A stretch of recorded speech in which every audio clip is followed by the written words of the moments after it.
প্রিয় ছাত্রছাত্রীরা, এর আগের দিনে আমরা তোমাদেরকে বলেছিলাম যে মৌলিক, যৌগিক ও মিশ্র পদার্থ যে চ্যাপ্টারটা আছে পরিবেশ ও বিজ্ঞানের অংশ, সেই অংশ থেকে আমরা আজকের অবশিষ্ট পার্টটা শুরু করব। এর আগের পর্যন্ত আমরা বলেছিলাম যে পদার্থের শ্রেণীবিন্যাস সহ যে পদার্থের ভাগগুলো এবং সেখানে ধাতু এবং অধাতুর সম্বন্ধেও আমরা আলোচনা করেছিলাম। তো তোমরা নিশ্চয়ই ধাতু অধাতুর পার্থক্য এবং তাদের বৈশিষ্ট্যগুলো ভালো করে প্র্যাকটিস পড়েছো। তো তারপরে আমরা অংশটা যাচ্ছি। আজকের যে অংশটা তোমাদের বলবো সেটা হচ্ছে মৌলিক, যৌগিক ও মিশ্র পদার্থ। মৌলিক, যৌগিক ও মিশ্র পদার্থ এর সম্বন্ধে আমরা জানব। তো আমরা প্রথমে চলে আসি যে মৌলিক পদার্থ। অ্যাকচুয়ালি মৌলিক পদার্থ কাকে বলবো না, মৌলিক পদার্থ তোমরা দেখেছো যে আমাদের পরিবেশের মধ্যে অনেক ধাতু অধাতু এগুলো দেখতে পাই আমরা। এর আগের দিনেও বলেছিলাম যে ধাতু অধাতুর কথা বলেছিলাম। তো সেখানে যদি আমরা সোনার কথা ধরি, সোনা ধরো, তোমরা তো সোনা সবাই দেখেছো, সোনার গয়না মায়েরা পরেন বা বাড়িতে বড়রা ব্যবহার করেন, তোমরাও অনেক সময় ব্যবহার করো বিভিন্ন সোনার গয়না। তো সোনা আমরা যদি বলি যে সোনা, এই সোনাটার মধ্যে, সোনা যে এক ধরনের ধাতু, তার মধ্যে কিন্তু যে কণাগুলো আছে দেখা যাচ্ছে যে সেই কণা, সোনার কণা ছাড়া এর সঙ্গে অন্য কোনো ধাতুর বা অধাতুর মিশ্রণ থাকবে না। পরিষ্কার বোঝা গেল? আমি আবার বলছি যে সোনা হচ্ছে একটি মৌলিক পদার্থ, ধাতু। এই মৌলিক পদার্থের মধ্যে অন্য কোনো মৌলিক পদার্থ বা যৌগিক পদার্থের মিশ্রণ থাকবে না। তাহলে সোনার মধ্যে আমরা কেবল সোনারই কণা দেখতে পাবো। তো এটাই হচ্ছে মৌলিক পদার্থ। একেবারে সহজ করে বলতে গেলে যে সমস্ত ধাতু বা অধাতুর মধ্যে যে কণাগুলি দেখতে পাওয়া যায় সেই কণাগুলির ধর্ম একই হবে। তাদের যে ধর্মগুলো, বৈশিষ্ট্যগুলো, ধর্ম মানে এখানে বৈশিষ্ট্য, অর্থাৎ সেই ধর্ম বা বৈশিষ্ট্যগুলো একই হবে, তখন তাকে বলবো মৌলিক পদার্থ। যৌগিক পদার্থ কাকে বলবো? যৌগিক পদার্থ একইভাবে একটি বিশুদ্ধ পদার্থ, তবে এর মধ্যে একটু তফাৎ আছে। মৌলিক পদার্থ থেকে একটু তফাৎ। মৌলিক পদার্থ মানে একা, সে একাই থাকবে। কিন্তু যৌগিক পদার্থ বিশুদ্ধ পদার্থ। যেমন যদি বলি আমরা যে জল একটি যৌগিক পদার্থ। কেন যৌগিক পদার্থ? তার কারণ জলও বিশুদ্ধ। আমরা জানি জলের সঙ্গে ধরো অন্য কোনো পদার্থের মিশ্রণ নেই, তাহলে জল সেক্ষেত্রে বিশুদ্ধ পদার্থ। কিন্তু এই জলের মধ্যে আমরা যদি দেখি যে জলের মধ্যে আমরা যদি তড়িৎ বিশ্লেষণ করি, তড়িৎ বিশ্লেষণ তোমরা নিজেরাও বাড়িতে তৈরি করতে পারবে, তড়িৎ বিশ্লেষণ করতে পারবে এইভাবে যে একটি পাত্রের মধ্যে, এরকম একটি পাত্রের মধ্যে যদি আমরা কি নেব না, দুটো পেরেক নেব, দুটো পেরেক নেব, এরকম করে দুটো পেরেক নেব, ঠিক আছে, এরকম করে দুটো পেরেক নেব। সেই পেরেকটা বসিয়ে দেব যে একটা রাবারের কোনো, যেগুলো হচ্ছে অপরিবাহী, মানে তড়িৎ পরিবহন করতে পারে না, এমন অপরিবাহীর উপরে আমরা পুঁতে দিতে পারি আস্তে করে পিনগুলো, পেরেকগুলো আস্তে করে পুঁতে দিতে পারি। এবার একটা ব্যাটারি নেব আমরা, ব্যাটারি। তোমরা জানো লাইটের যে ব্যাটারি ব্যবহার করা হয়, সেই ব্যাটারিও তোমরা ব্যবহার করতে পারো। এটা হচ্ছে পজিটিভ, এটা হচ্ছে নেগেটিভ। এই অংশ থেকে একটা তার নিয়ে এই পেরেকের সঙ্গে আমরা বেঁধে দেব, আর এই দিক থেকে একটা তার নিয়ে আমরা এই পেরেকের সঙ্গে বেঁধে দেব। তাহলে কি হবে না, এটাকে হয়ে গেল এক ধরনের বলা যায় তড়িৎ বিশ্লেষণ, একটি বিশেষ অংশের পরিণত হয়ে গেল। অর্থাৎ আর এখানে কি দিয়ে দেবো না, এর মধ্যে জল দিয়ে দেবো, এর মধ্যে থাকবে জল। তো বিশুদ্ধ জলে তড়িৎ বিশ্লেষণ হয় না, এর সঙ্গে সামান্য আমরা লবণ মিশিয়ে দিতে পারি, এর মধ্যে সামান্য লবণ কণা মিশিয়ে দিতে পারি, লবণ মিশিয়ে দিতে পারি, খাওয়ার লবণ মিশিয়ে দিতে পারি। এবং যদি আমরা ব্যাটারির সঙ্গে যুক্ত করে দিই এই তার দ্বারা, তাহলে দেখতে পাবো কি না, পজিটিভের সঙ্গে যেটা যুক্ত আছে এই যে তড়িৎদ্বার, একে তখন বলবো তড়িৎদ্বার, ঠিক আছে। এই তড়িৎদ্বার এটা কি হবে না, এটা পজিটিভ হিসেবে কাজ করবে, পজিটিভ হিসেবে কাজ করবে, আর এটা তখন নেগেটিভ তড়িৎদ্বার হিসেবে কাজ করবে। তাহলে এটা পজিটিভ তড়িৎদ্বার, এটা নেগেটিভ তড়িৎদ্বার। আর এখানে পজিটিভ তড়িৎদ্বারে একে আমরা কি বলবো না, একে বলবো আমরা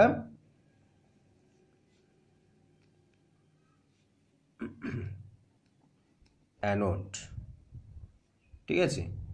আর যেটা নেগেটিভ তড়িৎদ্বার তাকে বলবো আমরা ক্যাথোড। অ্যানোড তড়িৎদ্বার আর হচ্ছে ক্যাথোড তড়িৎদ্বার।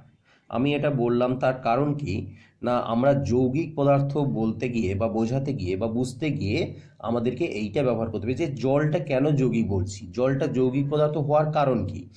তো এখন যদি আমরা তড়িৎ বিশ্লেষণ করি তাহলে দেখতে পাবো, এখন এই যে অ্যানোড দেখতে পাচ্ছ আর এইদিকে ক্যাথোড দেখতে পাচ্ছ, এই ক্যাথোডে এক ধরনের বুদবুদ আকারে একটা গ্যাস উৎপন্ন হবে, বুদবুদ আকারে গ্যাস উৎপন্ন হবে। আর এদিকেও ঠিক একইভাবে বুদবুদ আকারে গ্যাস উৎপন্ন হবে। যদি আমরা এই দুটো গ্যাসকে সংগ্রহ করি হালকা একটা একটি কৌটোর সাহায্যে, ছোট কৌটোর সাহায্যে যদি এর উপরে ধরি, সেটা সংগ্রহ করি, তাহলে এই কৌটোর মধ্যে যে গ্যাসটা জমা হবে, অর্থাৎ ক্যাথোডে তড়িৎদ্বারে যে গ্যাসটা জমা হবে, সেই গ্যাসটা হচ্ছে, যদি আমরা এই গ্যাসকে সংগ্রহ করে সেখানে যদি আমরা লাইটার বা দেশলাই কাঠি দিয়ে যদি জ্বালাই, তাহলে দেখবো যে এই গ্যাসটা নীল শিখায় জ্বলছে, নীল শিখায় জ্বলবে, নীল শিখায় জ্বলবে, নীল শিখায় জ্বলবে। তাহলে নীল শিখায় জ্বলার কারণ কি না, নীল শিখায় জ্বলার প্রধান কারণ হচ্ছে এই গ্যাসটা হচ্ছে হাইড্রোজেন গ্যাস, হাইড্রোজেন গ্যাস, ঠিক আছে, হাইড্রোজেন গ্যাস। এই গ্যাসটা হচ্ছে hydrogen gas, hydrogen, hydrogen gas. আর এইখানে যেটা উৎপন্ন হবে এই যে কৌটোর মধ্যে বা ছোট টিউবের মধ্যে উৎপন্ন হবে, সেটা হচ্ছে অক্সিজেন গ্যাস, এটা হচ্ছে অক্সিজেন, অক্সিজেন, অক্সিজেন গ্যাস। তাহলে দেখো এখানে অক্সিজেন গ্যাস এটাও একটা বিশুদ্ধ, এটাও একটা বিশুদ্ধ গ্যাস, আবার হাইড্রোজেনও একটা বিশুদ্ধ গ্যাস, তবে এটা হচ্ছে মৌলিক, এটাও মৌলিক। তাহলে দুটো মৌলিক পদার্থ মিশে গিয়ে কি উৎপন্ন হয়েছে, জল উৎপন্ন হয়ে গেছে। তাহলে যদি আমরা জলকে বলি, তা জলের মধ্যে কি কি আছে না, এক অণু বলা হচ্ছে হাইড্রোজেন, আর অর্ধেক অণু, হাফ অণু বলা হচ্ছে অক্সিজেন। তাহলে এক অণু হাইড্রোজেন এবং হাফ অণু অক্সিজেন পরস্পর যুক্ত হয়ে গিয়ে কিভাবে যুক্ত হয়েছে না, রাসায়নিক বিক্রিয়ার সাহায্যে যুক্ত হয়েছে, রাসায়নিক বিক্রিয়ার সাহায্যে যুক্ত হয়ে গেছে। তাহলে রাসায়নিক বিক্রিয়া তোমাদেরকে এর আগেও বলেছি যে রাসায়নিক বিক্রিয়া কাকে বলে, রাসায়নিক ধর্ম কাকে বলে, আবার ভৌত ধর্ম কাকে বলে বলেছি তোমাদেরকে। তো এখানে এই যে রাসায়নিক বিক্রিয়ার সাহায্যে যুক্ত হয়ে গেছে, অক্সিজেনের যে ধর্ম, আমরা জানি অক্সিজেনের ধর্ম কি না, অক্সিজেনের ধর্ম হচ্ছে অপর নিজে জ্বলে না, নিজে জ্বলে না, কিন্তু অপর বস্তুকে বা দাহ্য বস্তুকে, অপর বস্তুকে মানে এখানে দাহ্য বস্তুকে, অপর বস্তুকে জ্বলতে সাহায্য করে। আবার হাইড্রোজেনের যদি ধর্ম আমরা বলি, হাইড্রোজেনের যদি ধর্ম আমরা বলি, এই হাইড্রোজেন, তাহলে এই হাইড্রোজেনের যদি ধর্ম আমরা বলি তাহলে কি না, অপরকে জ্বলতে সাহায্য করে না, অপরকে জ্বলতে সাহায্য করে না, কিন্তু নিজে নীল শিখায় জ্বলে, নীল শিখায় জ্বলে। তাহলে দেখো খুব সুন্দর জিনিস, দুজনের আমরা বৈশিষ্ট্য পেয়ে গেলাম। তাহলে অক্সিজেনের বৈশিষ্ট্য আমরা কি পেলাম না, অক্সিজেনের বৈশিষ্ট্য হচ্ছে নিজে জ্বলে না কিন্তু অপরকে জ্বলতে সাহায্য করে, নিজে জ্বলবে না কিন্তু অপরকে জ্বলতে সাহায্য করবে। অর্থাৎ অক্সিজেন অপর কোনো দাহ্য বস্তুকে জ্বলতে সাহায্য করবে, অর্থাৎ অক্সিজেন ছাড়া জ্বলবে না, কোনো কাঠ বলো, কয়লা বলো, যা অন্যান্য মোমবাতি বলো, যাই বলো না কেন, তাহলে অক্সিজেন ছাড়া জ্বলবে না। তার কারণ কি, অক্সিজেন জ্বলতে সাহায্য করছে। আর হাইড্রোজেন কি করছে না, হাইড্রোজেন কিন্তু অপরকে সাহায্য করছে না জ্বলতে, কিন্তু নিজে জ্বলে যাচ্ছে, অর্থাৎ নীল শিখায় জ্বলছে। তাহলে এদের বিশেষ বিশেষ যে ধর্মের জন্য এরাও মৌলিক পদার্থ, এটাও মৌলিক পদার্থ। কিন্তু এই দুটো মৌলিক পদার্থ যখন যুক্ত হয়ে যাচ্ছে, এই দুটো মৌলিক পদার্থ যখন রাসায়নিক বিক্রিয়ার সাহায্যে, রাসায়নিক বিক্রিয়ার সাহায্যে যখন যুক্ত হয়ে যাচ্ছে, তখন কি তৈরি করছে না, জলের কণা তৈরি করছে। তাহলে হাইড্রোজেন যুক্ত অক্সিজেন, এটা কি তৈরি করবে, H2O, এখানে আর একটা অণু, এখানে 2 হয়ে গেল, সমাধান হয়ে গেল। তো এখানে দেখো তাহলে এই যে H2O, এই H2O কিন্তু ভিন্ন ধর্ম বিশিষ্ট, অর্থাৎ এই অক্সিজেন এবং হাইড্রোজেনের সঙ্গে কিন্তু জলের কোনো সম্পর্ক নেই, এটা একটা ভিন্ন ধর্ম বিশিষ্ট পদার্থ উৎপন্ন করলো। তাহলে দেখো যে দুই বা ততোধিক মৌলিক পদার্থ রাসায়নিক বিক্রিয়ার সাহায্যে যুক্ত হয়ে গিয়ে ভিন্ন ধর্ম বিশিষ্ট যে বিশুদ্ধ পদার্থ তৈরি করবে তাকেই বলা হচ্ছে যৌগিক পদার্থ, তাকেই বলা হবে যৌগিক পদার্থ। এই জন্য জল হচ্ছে যৌগিক পদার্থ। এছাড়া আমরা আর একটা উদাহরণ দিতে পারি, আর একটা উদাহরণ যেমন ধরো বিশেষ করে পুজোর সময়, দেখবে যে কালী পুজোর সময়, দীপাবলির সময় আমরা কি করি, মোমবাতি জ্বালাই, তারপরে হচ্ছে ঝুরঝুরি, বিভিন্ন ধরনের যে রংবাতি জ্বালাই। রংবাতির মধ্যে কি থাকে, বিভিন্ন ধরনের তীব্র আলো বেরিয়ে আসে, দেখি আমরা রংবাতিটা ওই যে লোহার কাঠি তার দেওয়া থাকে, দেখবে জ্বালালে তীব্র আলো সম্পন্ন চকচক পদার্থ, সেই লাল নীল বিভিন্ন ধরনের পদার্থগুলো বেরিয়ে যাচ্ছে, রঙিন পদার্থগুলো বেরিয়ে যাচ্ছে, তাহলে দেখবে সেটা তীব্র আলো উৎপন্ন হচ্ছে এবং সেখান থেকে প্রচুর ধোঁয়া উৎপন্ন হচ্ছে। সেটা আসলে কি, সেটা আসলে ম্যাগনেসিয়াম গুঁড়ো দেয়া থাকে, ম্যাগনেসিয়াম গুঁড়ো, ম্যাগনেসিয়াম একটা ধাতু, তার গুঁড়ো দেওয়া থাকে। সেটা যখন অক্সিজেনের সঙ্গে রাসায়নিক বিক্রিয়া করবে তাহলে দেখো এখানে ম্যাগনেসিয়ামও বিশুদ্ধ, ম্যাগনেসিয়াম মৌলিক পদার্থ, আবার অক্সিজেনও মৌলিক পদার্থ। তাহলে এই দুটো মৌলিক পদার্থ পরস্পর যুক্ত হয়ে গিয়ে কি তৈরি করবে না, ম্যাগনেসিয়াম অক্সাইড তৈরি করবে। কি তৈরি করবে, ম্যাগনেসিয়াম অক্সাইড। এই ম্যাগনেসিয়াম অক্সাইড হচ্ছে যৌগিক পদার্থ। তাহলে এখানে ম্যাগনেসিয়াম জ্বলছে আর জ্বলতে সাহায্য করছে কি, অক্সিজেন। তাহলে এখানে ম্যাগনেসিয়ামের ধর্ম আলাদা, আবার অক্সিজেনেরও ধর্ম আলাদা, কিন্তু যখন ম্যাগনেসিয়াম অক্সাইড উৎপন্ন করলো এর ধর্ম কিন্তু এই ম্যাগনেসিয়াম বা অক্সিজেনের ধর্ম থেকে সম্পূর্ণ আলাদা ধর্ম বিশিষ্ট একটি পদার্থ তৈরি হয়ে গেল। তাহলে এখানে আমরা বলছি যে দুই বা ততোধিক, অর্থাৎ দুই সর্বনিম্ন হচ্ছে দুটি মৌলিক পদার্থ যুক্ত হতে হবে, আর সর্বোচ্চ অনেক মৌলিক পদার্থ যুক্ত হতে পারে। তাহলে এইভাবে কিন্তু যৌগিক পদার্থ তৈরি হয়। আর মিশ্র পদার্থের ক্ষেত্রে কি না, মিশ্র পদার্থ হচ্ছে এখানে কোনো রাসায়নিক বিক্রিয়া করবে না, এরা কেবলমাত্র একসঙ্গে অবস্থান করবে। আমরা চাইলে মিশ্র পদার্থকে অতি সহজেই আলাদা করতে পারি। সেই মিশ্র পদার্থকে যে বিভিন্ন মৌলিক পদার্থ বা যৌগিক পদার্থগুলো মিশে আছে তাদেরগুলো কিন্তু আমরা আলাদা করে ফেলতে পারি। একটি মানে যদি বলা হয় যে খুব সুন্দর একটি উদাহরণ হচ্ছে বায়ু, আমাদের যে বায়ুমণ্ডল, সেই বায়ুমণ্ডলের মধ্যে যে বিভিন্ন ধরনের উপাদানগুলো আছে, যেমন হচ্ছে মিশ্র পদার্থের একটি যদি বলা হয় সঠিক উদাহরণ, একবারে আইডিয়াল এক্সাম্পল যদি বলা হয়, আদর্শ এই উদাহরণ যদি বলা হয়, সেটা কি, সেটা হচ্ছে বায়ু।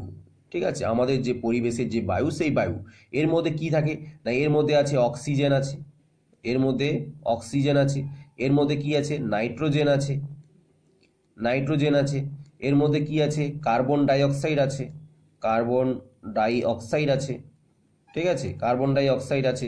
এবার বিভিন্ন ধরনের নিষ্ক্রিয় গ্যাস থাকে, হ্যাঁ, নিষ্ক্রিয় গ্যাস, বিভিন্ন ধরনের নিষ্ক্রিয় গ্যাস থাকে। এছাড়া তো ধুলোবালি, জলীয় বাষ্প, এই ধরনের আমরা জলীয় বাষ্প, এই ধরনের আমরা বিভিন্ন ধরনের জিনিসগুলো মিশে থাকতে দেখি। তাহলে এই যে মিশ্রণ, এটা কিন্তু আমরা চাইলে কিন্তু পরস্পরগুলো থেকে আলাদা করতে পারবো। এরা কিন্তু কখনো কিন্তু নিজেরা রাসায়নিক বিক্রিয়া করে না, এরা পাশাপাশি অবস্থান করে, এরা রাসায়নিক বিক্রিয়া করে না। তাহলে এই জন্য এদেরকে বলবো মিশ্র পদার্থ, এই জন্য এদেরকে বলবো মিশ্র, মিশে আছে, এরা এক জায়গায় মিশে আছে। এখানে মৌলিক পদার্থ, যৌগিক পদার্থ, বিভিন্ন পদার্থ মিশে, যেমন ধরো অক্সিজেন, অক্সিজেন হচ্ছে মৌলিক পদার্থ, নাইট্রোজেন মৌলিক পদার্থ, কার্বন ডাইঅক্সাইড কি না, কার্বন ডাইঅক্সাইড হচ্ছে একটি যৌগিক পদার্থ। নিষ্ক্রিয় গ্যাস, এ তো কখনো রাসায়নিক বিক্রিয়া অংশগ্রহণ করে না, তাই এরা সবসময় মৌলিক পদার্থ অবস্থায় অবস্থান করে। জলীয় বাষ্প আমরা জানি, জলীয় বাষ্প হচ্ছে জল, এটা হচ্ছে একটি যৌগিক পদার্থ। তাহলে এইভাবে যৌগিক মৌলিক পদার্থগুলো পাশাপাশি মিশে গিয়ে কিন্তু বায়ুমণ্ডল তৈরি হয়েছে। তাহলে একটি আদর্শ মিশ্র পদার্থের উদাহরণ যদি বলতে হয় তাহলে সেটা হচ্ছে আমাদের বায়ুমণ্ডল, বায়ুর যে বিভিন্ন পদার্থগুলো সে একসঙ্গে মিশে আছে। তো এই গেল আমাদের মিশ্র পদার্থ। এখন আমরা যে অংশতে যাব সেটা হচ্ছে, এর আগে তোমাদেরকে বলেছিলাম যে ধাতু এবং অধাতুর অংশগুলো বলেছিলাম।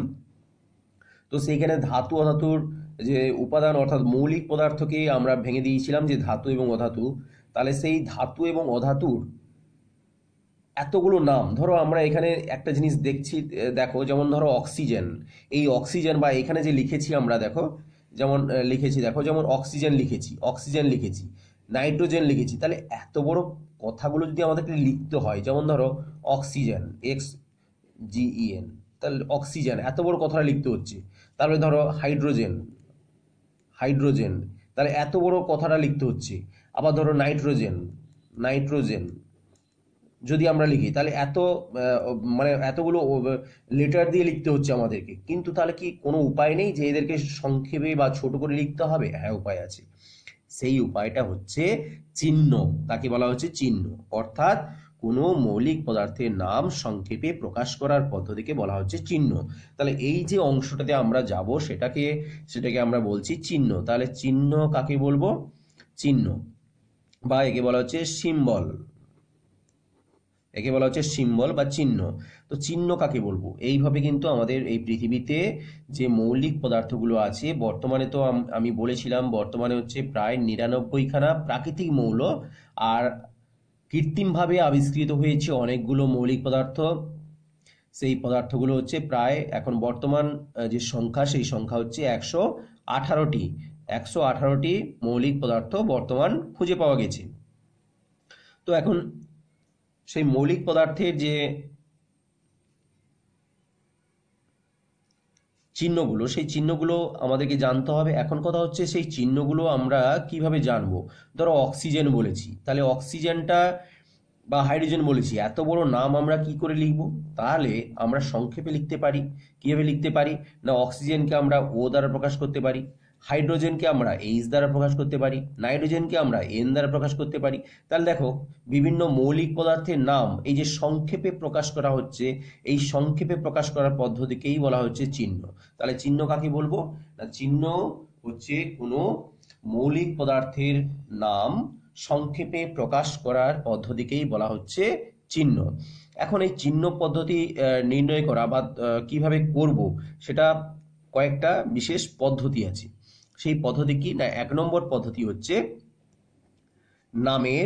নামের প্রথম অক্ষর, নামের প্রথম অক্ষর অনুযায়ী, নামের প্রথম অক্ষর অনুযায়ী। এটা হচ্ছে একটা পদ্ধতি। নামের প্রথম অক্ষর অনুযায়ী কেমন? না, যেমন দেখো এখানে অক্সিজেন বললাম, তাহলে অক্সিজেনের প্রথম অক্ষর কে আছে? ও আছে, তাহলে বড় হাতের আমরা ও লিখবো। হাইড্রোজেনের এইচ, দেখো প্রথম অক্ষর কে আছে? এইচ, তাহলে হাইড্রোজেনের চিহ্ন হচ্ছে এইচ। নাইট্রোজেনে দেখো এন, প্রথম অক্ষর এন, তাহলে বড় হাতের এন। তাহলে এইভাবে নামের প্রথম অক্ষর অনুযায়ী আমরা যখন তার চিহ্নটা, নামটাকে সংক্ষেপে প্রকাশ করব, তখন সেটা হচ্ছে নামের প্রথম অক্ষর অনুযায়ী। এটা অনুযায়ী হতে পারে, তবে সবগুলো তো একইভাবে হবে না। এবার দেখো আমরা 2 নম্বর যাচ্ছি, যে নামের প্রথম অক্ষরের সঙ্গে নামের দ্বিতীয় অক্ষরটাও অনেক সময় আমরা ব্যবহার করতে পারি। নামের প্রথম অক্ষরের সঙ্গে আমরা নামের দ্বিতীয় অক্ষরটাও আমরা ব্যবহার করতে পারি। তাহলে নামের দ্বিতীয় অক্ষর কিভাবে ব্যবহার করব? তাহলে নামের প্রথম অক্ষরের সঙ্গে দ্বিতীয় অক্ষরটি ব্যবহার করে আমরা পেতে পারি। সেটা উদাহরণ কি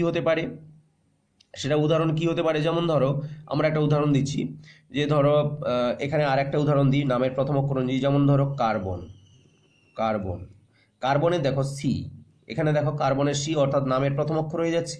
এখন আমরা দ্বিতীয় ক্ষেত্রে যদি আমরা যাই, যেমন ধরো কোবাল্ট,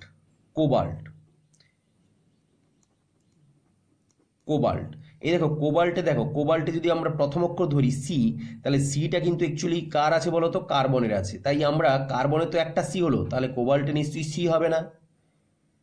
ভেবে দেখো, কার্বনের সি আছে, তাহলে কোবাল্টে যদি আমরা প্রথম অক্ষর তো সি আছে, তাহলে সিটাকে নিশ্চয়ই ধরবো না। নিশ্চয়ই সি দিয়ে আর আগে একটা অক্ষর আমাদের প্রকাশ করেছি আমরা, তাহলে নিশ্চয়ই দুটো একই রকম হতে পারে না। তাহলে সি দ্বারা কার্বনকেই বোঝাচ্ছে, তাহলে কোবাল্টকে বোঝাতে হলে কি করতে হবে? না, তার যে দেখো নেক্সট যে অক্ষরটা, লেটারটা আছে, পরের যে অক্ষরটা আছে, তাহলে প্রথম অক্ষরের সঙ্গে দ্বিতীয় অক্ষরটা বসে যাবে। তাহলে প্রথম অক্ষরটা বড় হাতের হবে আর দ্বিতীয় অক্ষরটা হবে ছোট হাতের। অর্থাৎ এখানে চলে আসবে কে? না, এখানে হচ্ছে কোবাল্ট CO। ঠিক আছে, আরেকটা উদাহরণ দিই, যেমন হচ্ছে ধরো ব্রোমিন। উদাহরণ হচ্ছে ব্রোমিন। এখানে দেখো বি, প্রথম অক্ষর বি, এই বি দ্বারা কিন্তু, শুধু বি দ্বারা কিন্তু বোঝায় বোরনকে, বোরন। বোরনের বি দ্বারা হচ্ছে আমরা বোরন মৌলকে বোঝাচ্ছি। কিন্তু এখানে বি তো তাহলে বোরনে যেহেতু আছে তাহলে নিশ্চয়ই বিটা দিলে বোঝানো যাবে না, তাহলে তার নেক্সট যে লেটারটা আছে, পরের যে লেটারটা অক্ষরটা আছে সেই অক্ষরটাকে আমরা ব্যবহার করব। তাহলে এখানে কি লিখবো? বি আর। বোঝা গেল? একেবারে সহজ, একেবারে সহজ জিনিস, একেবারে সহজ। 3 নম্বর কি? 3 নম্বর আমরা চলে যাব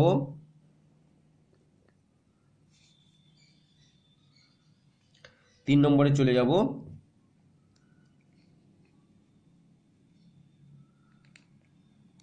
3 নম্বর হচ্ছে কি না, 3 নম্বর হচ্ছে অনেক সময় দেখা যায় যে প্রথম অক্ষর দ্বিতীয় অক্ষর নিচ্ছি, কিন্তু প্রথম অক্ষর দ্বিতীয় অক্ষর ধরো একই নামে কখনো সেটা হয়ে আছে বা আগে থেকে আছে, তাহলে আমাদের কি করতে হবে না, নামের প্রথম অক্ষরের সঙ্গে নামের প্রথম অক্ষরের সঙ্গে জোরে উচ্চারিত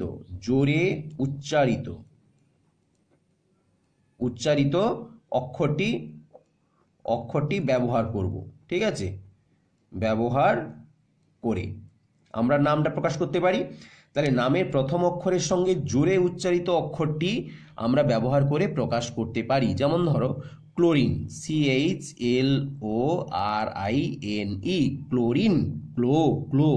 এই যে ক্লো আসছে, তাহলে প্রথম অক্ষর আমরা দেখো সি, আর এর সঙ্গে ল উচ্চারণটা হচ্ছে ক্লো, তাহলে এল, তাহলে এখানে আসছে CL। তাহলে এখানে দেখো দ্বিতীয় অক্ষরটি কিন্তু আমরা ব্যবহার করলাম না, আমরা কোনটা ব্যবহার করলাম?